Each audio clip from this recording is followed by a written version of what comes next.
Now let us bring the knowledge of attachment theory. So we understand that we are regulated, we are being taken care of, loved, and be seen through our caretakers.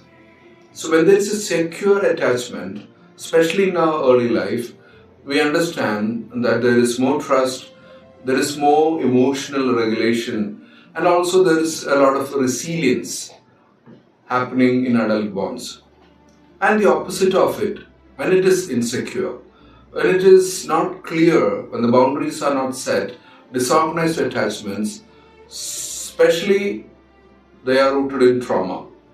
And this puts us into play a predisposition that individuals have relational difficulties. Let's take example of a disorganized attachment. So when there is a disorganized attachment, it would reflect the paradox of needing closeness.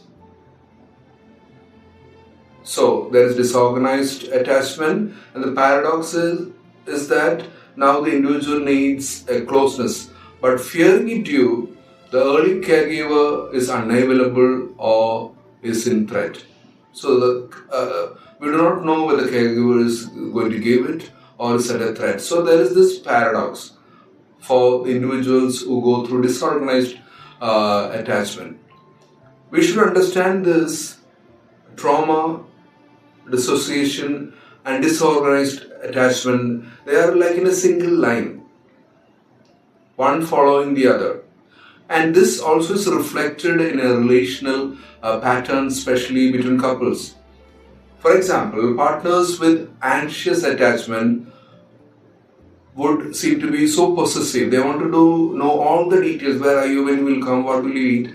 What dress you are wearing? Every point. They constantly seek reassurance excessively. Excessive reassurance. Take the opposite of it, the partners who are avoidant. They withdraw from closeness. They cannot take love or gratitude. And these patterns can eternally lock the partners into a continuous painful cycles. It's so painful when two persons love each other, but this is the game internally played because of disorganized attachment. So here is the pathway to healing. The integration of trauma, neuroscience, and attachment theory is giving you more lines to this crucial point that many of the relational struggles, these two people who want to live together, want to share together, have dreams together, it is not about incompatibility, but there is a reenactment of an unresolved trauma. What happened in the past is being replayed in the early 30s and late 40s. So, trauma-informed marriage preparation is seeking, or we are proposing that it helps to regulate these dynamics that is overpowering the relationships. And especially they are protective adaptations.